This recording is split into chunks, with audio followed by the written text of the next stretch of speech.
3, 2.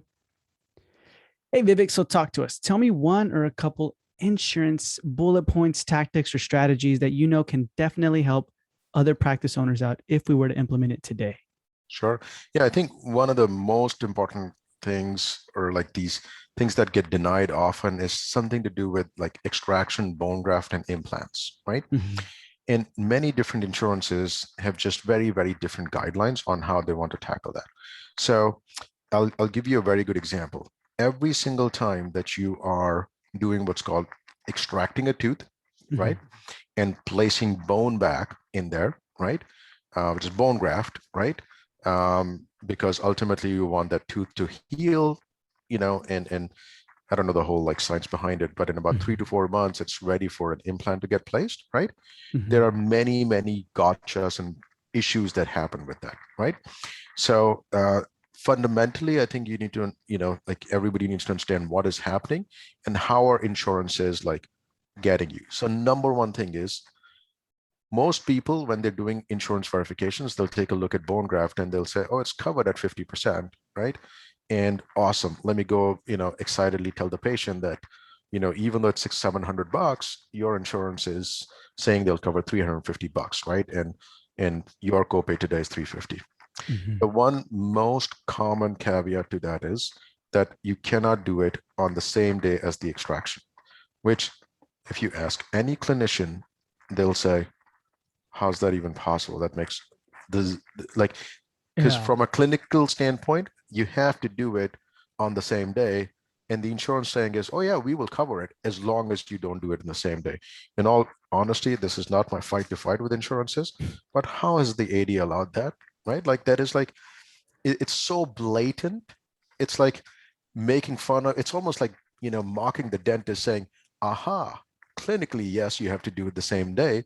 And we are saying we'll approve it only if you do it in the non-clinical way, right? But Yeah. anyways, that's there. And the second thing very often the insurances will get you on that is that they'll deny it if there is no pre-authorization of an implant on there, right? It's like, because what they're saying is, we will only approve it if you demonstrate to us that you've planned to do an implant, right? Mm. This is Mhm. just, I don't know if it's like ignorance on the insurance behalf or just deliberate little gotchas to deny claims, right? But in reality, what happens is somebody comes into the office with a toothache and it's an emergency, right? It's Mhm. like, do something, right? And the doctor says, you need an extraction. This tooth is like, not something that we can save or not worth it, right? We can Yeah. extract it. But if you want to eventually place an implant in this tooth, what we need to do is put this bone graft procedure in there, right? Mhm. So even if you catch that to say your insurance is, may pay or even if the insurance says, yeah, we'll cover it even if it's on the same day of extraction, right? You still now have to worry about this other clause that there is no pre-authorization for implant. And you can't really do a pre-authorization for implant because the patient is in the chair in pain right now, right? Mhm. So it's not like, hey, patient, we're going to send a pre-auth just so that it's in their record that we intend to do an implant. Once we get this pre-auth back in 2 weeks or so, then you come back and then we will do the extraction, right?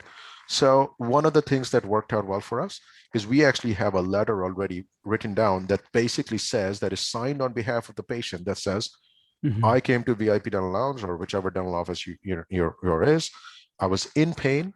I wanted to either save the tooth, which was not feasible, or B, I want to replace it with an implant and have a tooth back in there in the future, right? But because I was in excruciating pain, the doctor has suggested that we basically first fill it with bone graft so that it's eligible for an implant in a few months. And I fully intend to get an implant done once my bone grows. I just couldn't wait for a pre-authorization, right? And we've Mhm. sent that at least maybe 3 to 4 times that we've been in the situation, and it's gotten paid, right? So those three things, like, I will just say this right off the bat: extraction, bone graft, implant, your antenna should be like ringing very high, saying, okay, I am now navigating this minefield of these gotchas from insurances, and nothing that they say makes sense, right? Mhm. But what can I do to make sure that this kind of gets paid, right? Um, Second, a little bit more trivial thing that I find very often, Hmm. and this is somewhat controversial, right? And it's totally dependent on the office, right? And how they want to like manage things. But a lot of different insurances handle how they're going to, um, basically pay for a procedure differently, right? So Hmm. you're going to find some insurances, for example, for a deep cleaning SRP, they are okay with 4 millimeters, Hmm. right? It's going away. More and more insurances are now saying 5 millimeters because, in 2019 or 2020, there was a new code introduced called D4346, which is where it's like on the borderline, right? Hmm. But there are still, people who are kind of unfamiliar with that, and their just policy was always that if there's 4 millimeter, multiple 4 millimeter pockets, right, they would do a deep cleaning. But they probably need to have like a cheat sheet in their own office of which insurance will cover that.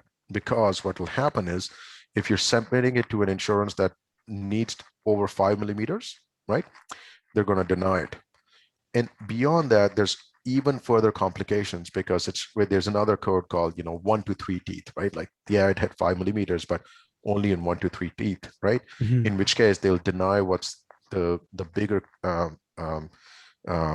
code called 4341, right? Some of them will auto downgrade to 4342, which is 1 to 3 teeth. Some of them will just deny it, right? So these are things that you just almost have to be very, very cautious of. Wow, man, really quick, you got all these memorized, huh? Yeah, yeah, of course, right? Like, I mean, it's I mean, so it's funny because sometimes I'm speaking in ADA codes, right? So even Yeah. sometimes on my webinars, right, I'm like, all right, so this is a D0150 plus 1110 and this and that. And I'm like, wait, not everybody knows this stuff, right? I'm like, oh, comprehensive exam and a prophy, et cetera, right? Yeah. Um, Wow. Okay. Okay. So then you recommend everybody has like a cheat sheet in their office for this then? yeah, I think over time, you should build a cheat sheet of how different insurances handle some stuff, right? 4 bite wings plus 2A, 2 PAs, and a panoramic, right? To get rebundled to a full mouth x-ray is very common, but it's at the insurance carrier level, not policy level, which means Mm. Delta Dental will always downgrade 4 bite wings, 2 PAs, and a pano to an FMX. All that means is the total amount that comes up, right? Maybe $180 for that. But if the cost of full mouth x-ray that they're paying is 120, Delta Dental will pay 120, right? Mm. Other insurances like Aetna will pay the full 180 separately, right? And so we have a cheat sheet in our office that basically just says, this is how this insurance tackles this. Yeah. But that cheat sheet is like tailored to everybody, right? Like if somebody would be like, "Hey, Vivek, share that with me." It's actually common. Like, there's no like, you don't, any office can use that cheat sheet, right? It's not Mhm. something that is specific to our office. Gotcha. Gotcha. Awesome. Okay, man. That's good. So then having the cheat sheet, making sure you are familiar, this comes with obviously experience, like, you know what I mean? Doing Yeah. this often. When it comes to someone who maybe is like, hey, look, I want to start taking 1, 2, 3 out insurances. Can they, would you recommend them kind of like following the cheat sheet and being like, okay, which one kind of sucks the most? Let's take that one out. Or how do you view that? No, I don't like, you know, depending on like the take it out, you mean like go out and network with them? Yeah. Yeah, the weird part is that these exclusions that I'm talking about, right, does not make any impact to whether you're in network or out of network. Whether Mm. you're in network or out of network, the insurance will deny it, right? Um, the decision to go out of network to me is very simply purely which insurance gives you the lowest fees and which company will give you the highest out of network fees. I will give you a total spoiler alert. Simple, very, very simple. MetLife. The answer is MetLife, right? If anybody says to me, like, which is the company I should drop, right? Yeah. Simply because in network, they're terrible. Out of network, they're amazing, right? So that gap is so big that if your office is really booked and you're like, man, I'm super busy, right? the number one thing to do is, and you say, I want to drop one insurance company, right? I'm thinking about Delta Dental. I would say, well, start with MetLife. Mm, I like that, man. Thanks for that. I appreciate that. Okay, so basically, this is what we can be doing right now, as far as like if we wanted to improve our insurances or drop or anything like that, right? Anything else? It's probably like millions of those, man. But it's one of those things, right? Like if I give six things, zero get absorbed, right? Like if Yeah. it's like two things, then okay, we got two good things. Yeah. No, I get you, man. If anybody wanted to reach out to you, or has anybody even asked you about your cheat sheet or anything like that, where can they find you? No, no, they can like it's like somewhere on my wiki. I wrote it like when I used to work at the practice like 2 years ago, right? Mhm. I'm sure it's like hidden somewhere in there. And my team probably just like knows these rules, from their minds, right? Uh-huh. And again, I have like no reservations or sharing that with anybody, right? You'll definitely need to at least adopt what you do with that cheat sheet to your own office, right? There are Mhm. a lot of doctors that say, I do an FMX and a panel on every new patient, right? They walk in, I do it, and then if it doesn't get paid, I write off the amount, right? So you can't do that, but like that's the right. And so Mhm. for them, they're saying, I don't care about your insurance. I'm going with what I do clinically, and which is a very sound way to look at it, right? Like, so a lot of people will say to that, look at that cheat sheet and say, I don't want to use it. I'm going to do what I believe is the right thing. And if the insurance doesn't pay, then patient has to pay, right? Mhm. Yeah.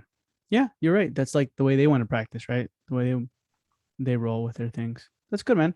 So awesome, Vivek. I appreciate your time. And if anyone has further questions, you can find them on the Dental Marketer Society Facebook group, or where can they reach out to you directly? Yeah, I mean, the easiest I always tell people, I live in the metaverse, right? The and some always on Facebook, right? Like I'm on part of a lot of different Facebook groups. But if you just search for my name, Vivek Kinra, you can just direct message me. Awesome. So, guys, that's all going to be in the show notes below as well. And Vivek, thank you for being with me on this Monday morning marketing episode. Of course. Thanks, man.